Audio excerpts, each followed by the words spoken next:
Here on me. Put you right here.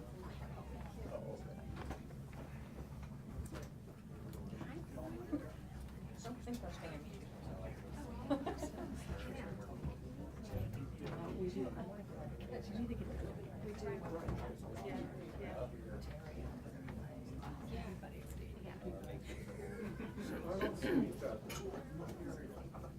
We do.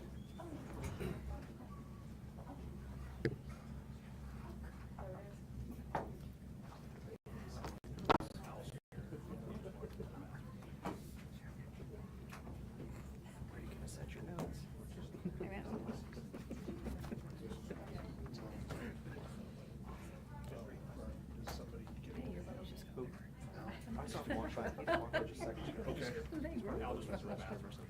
Read it that much though. It's like something else this morning. I got the health district I was worried about right after. It's like it's a crazy day.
While we're waiting for the chief,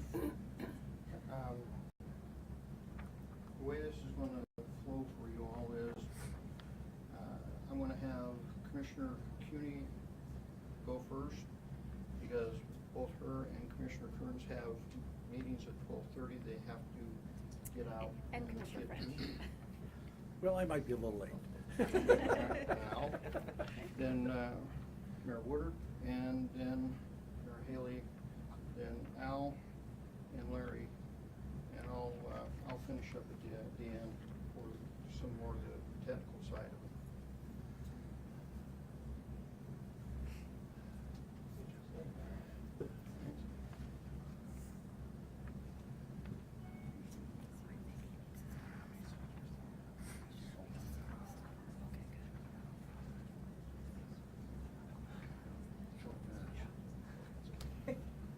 All right.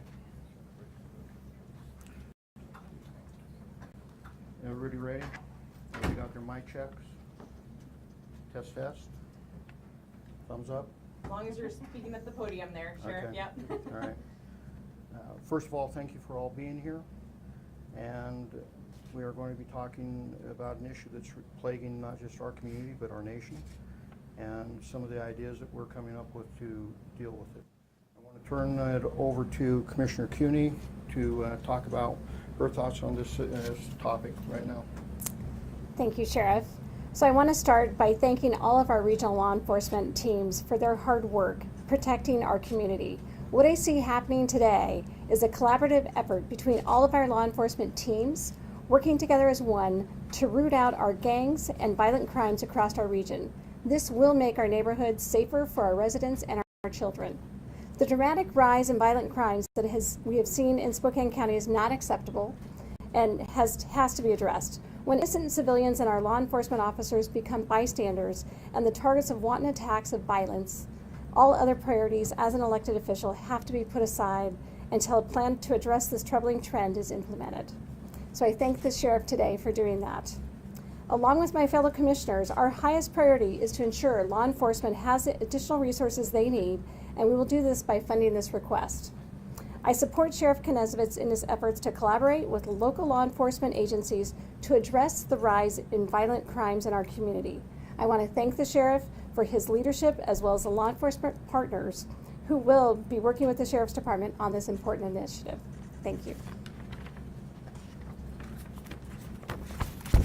Thank you, Mary, and I'm honored to be here with the regional law enforcement community to amplify the message that we are bringing toward or for you today, and that is that the violence absolutely has to stop.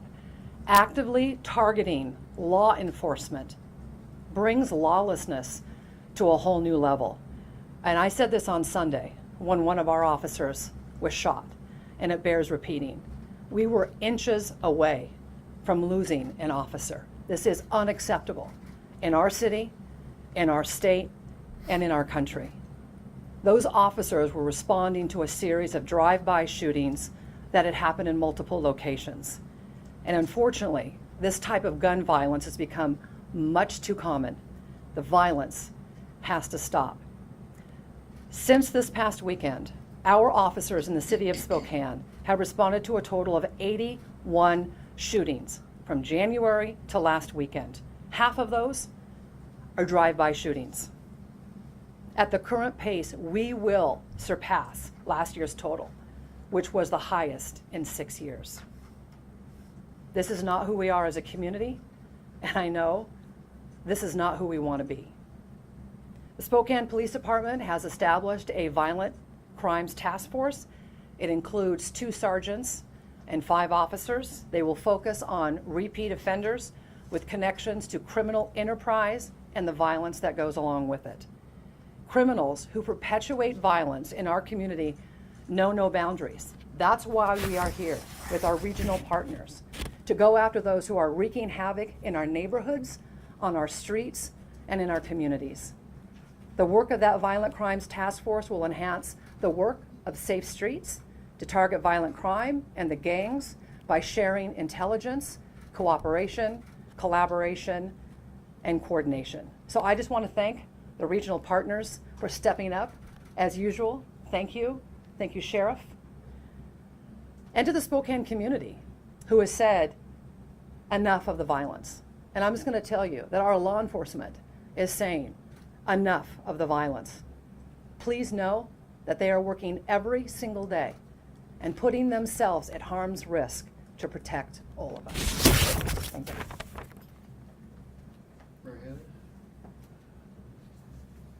Hello, thank you for being here, everybody. My name is Pam Hayley. I'm the mayor of Spokane Valley. On behalf of our entire community, I would like to express my gratitude for including us in this conversation. The violent gang-related actions that have been occurring with more frequency lately strike at the heart of most people's fears, not being safe in your everyday life. People want to feel secure when they're in their homes, driving to the store, or taking their kids to a soccer game. These simple things are becoming more dangerous for everyone throughout our region due to the intentional and reckless disregard by these gang members. This is a regional problem and will require regional problem solving and commitment in tracking down those who are engaging in these seemingly random acts of violence and prosecuting them aggressively. I want to emphasize that the safety of our community is of paramount importance to our city and our citizens, as evidenced by the fact that public safety represents over 60% of our city's budget. I would like to say a thanks to Sheriff Knezovich for including Spokane Valley in this discussion today, and the collaboration of regional and federal agencies in focusing on the important and timely task of responding to these lawless individuals. I will be taking this information to our City Council with a request for further funding for this program. Thank you. Commissioner French. Our law enforcement officers put their lives on the line every time they put the uniform on. but they put the uniform on to keep you and your family safe. And we stand collectively side by side with them, making sure that they have the necessary resources to be able to keep themselves safe and to keep you safe. This is a difficult time where we've got people outside of the community trying to inflict harm on our citizens, and we've got a culture that's starting to emerge inside the community. This is a community effort. It's not just law enforcement. If you see something, say something. Call crime check. Any lead can be a pathway to arresting somebody that would do harm to you, your family, or law enforcement officers. So thank you for being here, and I stand solidly with our elected leaders in support of our law enforcement officers, Ozzie, Sheriff Meidel, or Chief Meidel, and all of the others. So thank you for what you do.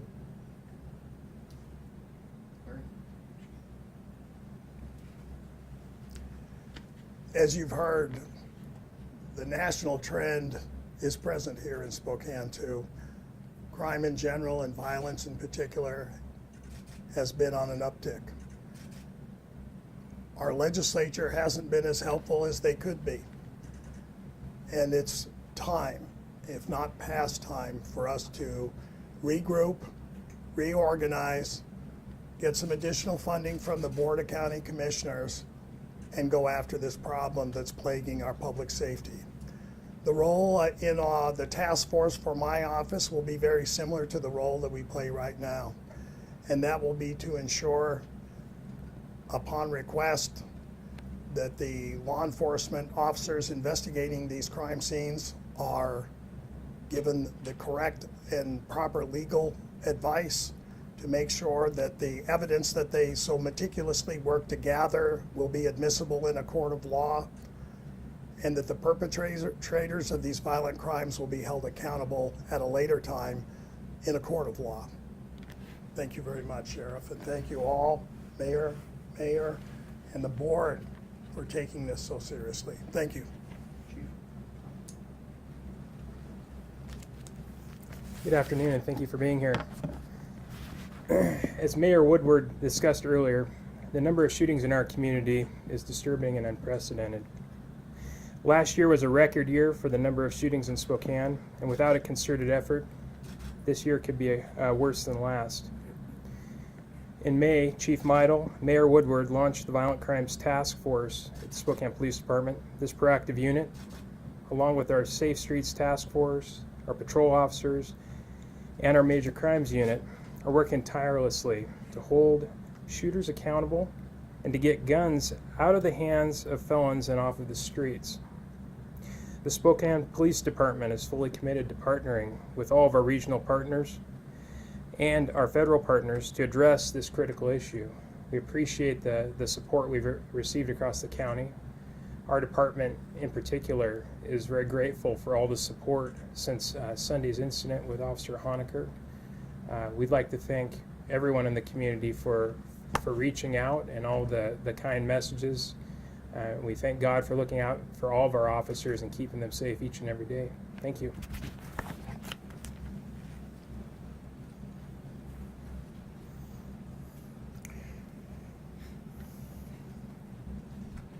I don't know if you remember, about 15 months ago, Chief Meidel and I stood in this room shoulder to shoulder,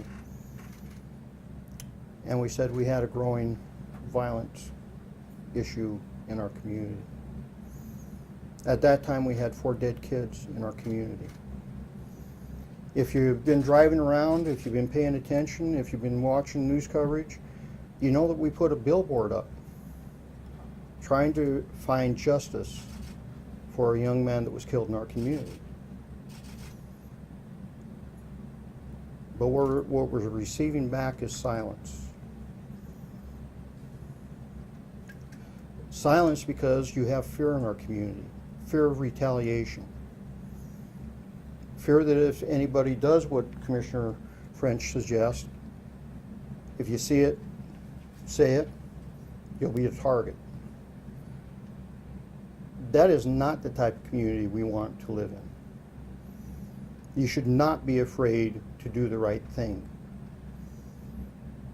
The people that should be afraid right now are those committing these crimes. Well, today, if you're a gang member, if you're a drug dealer, if you're going to commit violent crimes in Spokane County, you are going to be arrested, you're going to be put in jail, and quite frankly, I hope the rest of the criminal justice system does their job at that point, because we can arrest these people all day long. We have been doing our job. But judges and other elected officials that are creating policies that make it impossible for us to keep criminals in custody, you are failing your communities. I cannot say that any more strong. You have failed our communities. This is on you. You pass laws that make it impossible for us to talk to young, violent thugs that are killing each other. You pass laws that let people out of jail without doing their time. Those laws represent a real problem, because unless you spend 365 days in prison, you cannot be taken into the federal system because you don't qualify as a violent offender. Your laws are failing your children, our children. The root of the problem is simple for gun violence. Drugs, gangs.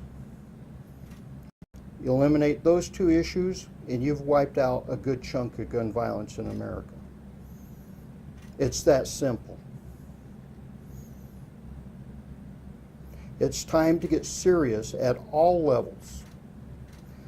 If you want our children to be safe, if you want to be able to drive down Sprague and not be involved in a crossfire of a gun battle, which we had happen a few months ago, then help us change the laws. I have talked to Representative McMorris, because there are rules and laws and policies that prevent our federal partners from truly engaging at times at the street level. Because that's where we're in the biggest trouble right now, folks, is the street level. I've asked her to get with Senator Cantwell and try to find a bipartisan resolution to allow our federal partners to come down to the street level, to help us take this violence off our streets. She's working diligently on that effort right now.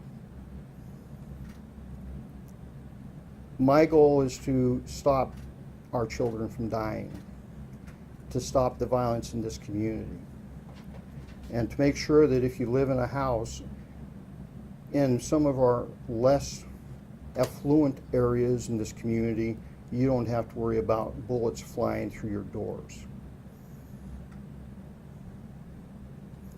So if you're a gang member, drug dealer, we're coming for you. Be put on notice. It's time to maybe leave Spokane County. You're not going to like it here. Any questions?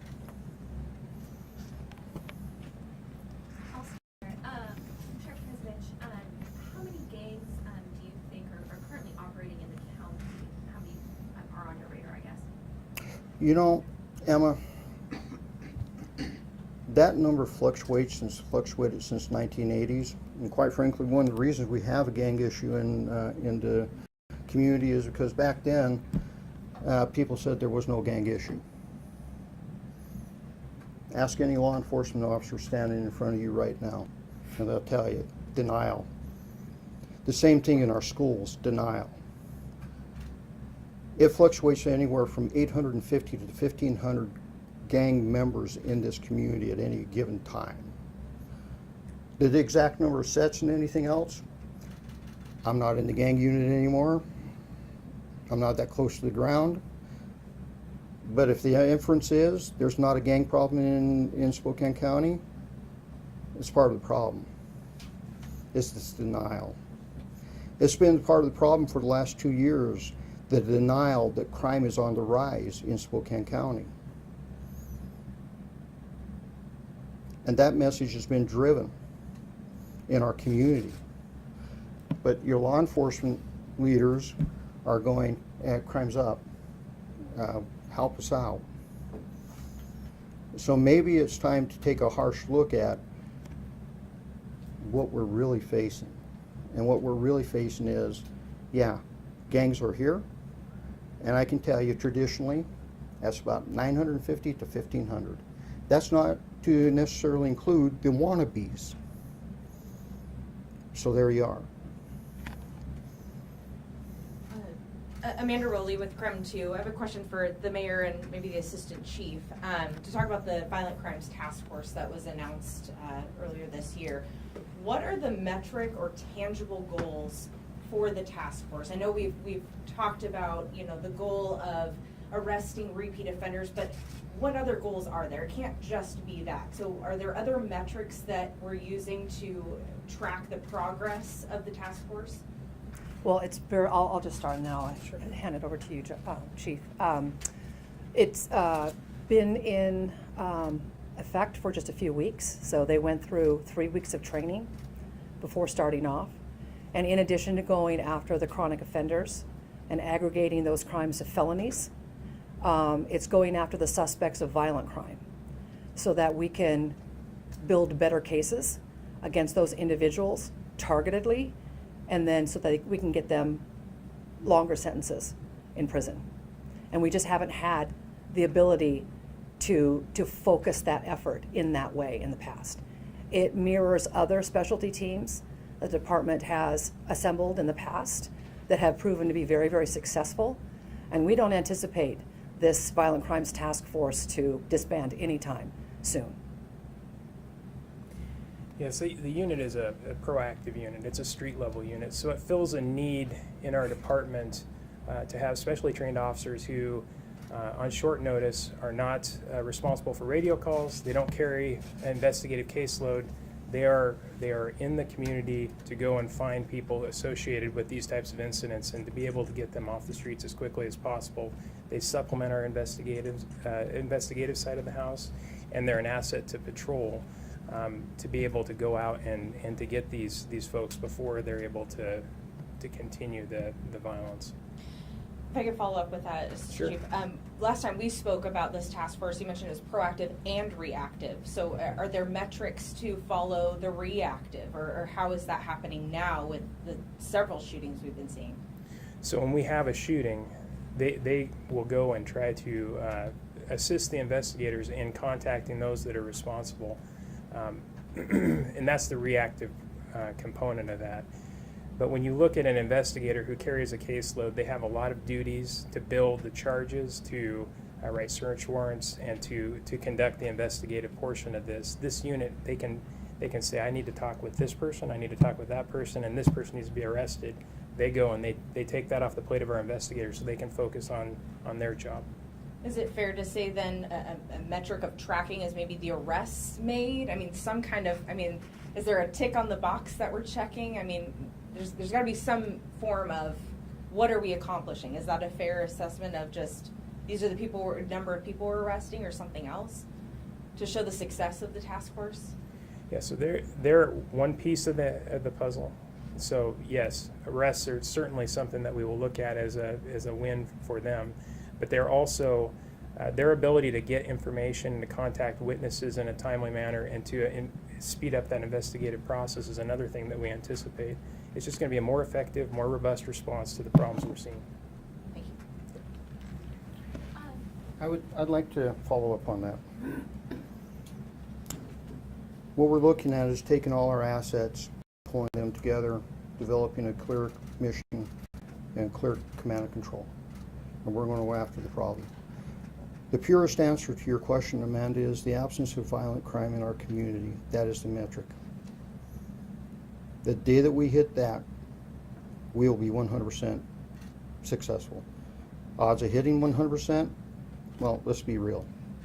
But a reduction in the number of shootings in our community, that's going to be our first metric. Are we stopping bullets flying through somebody's front door? That's the metric I want to focus on first. Stop the guns from going off. How many people are we putting in jail is going to be another. But here's one that you might want to track. Track how long they stay in jail. Because that's the true issue. Again, these people are dedicated and they do a darn good job taking the criminals off your street. Always have. My question to you is, how long are they staying in jail? That might be a question for Prosecutor Haskell. No, I mean, it's you not. touched on that with the Yeah. laws not doing enough to keep, or even judges keeping people incarcerated long Larry, you enough wanna- to. Well, I didn't talk specifically about the judges. What I talked about was the legislature. The legislature's been taking tools year by year away from the police and away from prosecutors in terms of sentencing options. There's a movement in the state to get rid of life without parole. There's a movement in the state to have the longest possible sentence be 20 years. There's a movement in the state to have the longest possible sentence 15 years. They've removed secondary robbery from the list of strike offenses. So that's just trends that we see as far as that goes. I sit very often and argue against early release on the clemency board, arguing that Spokane cases that I have reviewed prior to the board action should not be commuted by the governor. As far as the judges goes, I tell people all the time, pay attention. American courts are open. If you want to know what a judge is doing, go to the clerk's office, find out what that judge is doing that day, what kind of docket, what courtroom, and go in the back and sit. Unless there's a specific record made by a court, the courts are open. And we actually publish a document that goes into the court file when we have first appearances, and the bond that's given is reduced over what the state asked for. Not because we're tattling or anything like that, but several months later, a news reporter like yourself is going to call me up and say, hey, what happened on that case? Now I have a way to look that up. So, but that is part of the issue. The court rule hasn't changed, but the attitude towards it has. And Amanda, I testified against legislation this year that removed or lessened the liability for enhancements on gun crimes. They went ahead and passed it. So we talk about we have to do something about gun crimes, gun violence. Well, what are you doing with it when you're taking away the tools and taking away the very things that if I commit a gun crime, I'm going to go away for a long time? That doesn't happen anymore. You can commit a crime with a gun and not have those enhancements now. So how can you tell me that you're serious about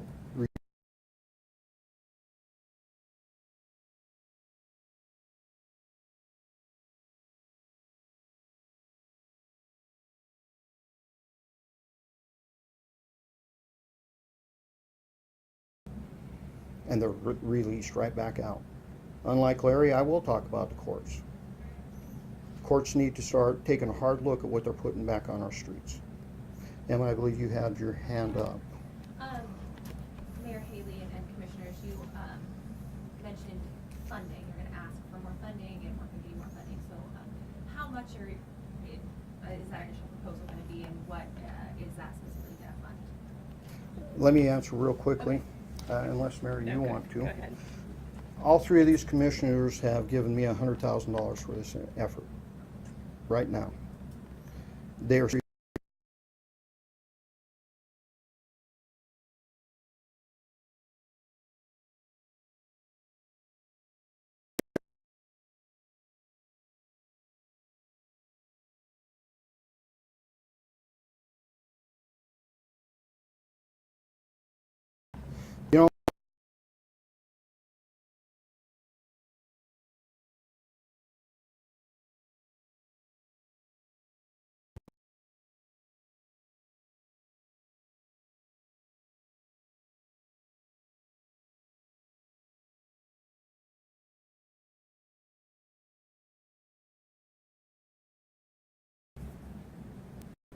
haven't yet to be part of the funding discussion, so now that I'm hearing that, I can make that decision.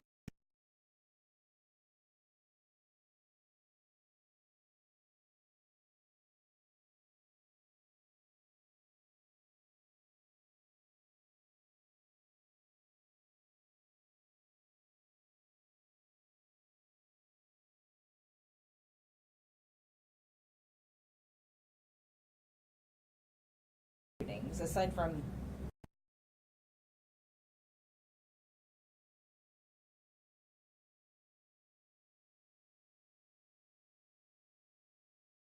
Talk about that? I don't have an answer to that question, I'm sorry.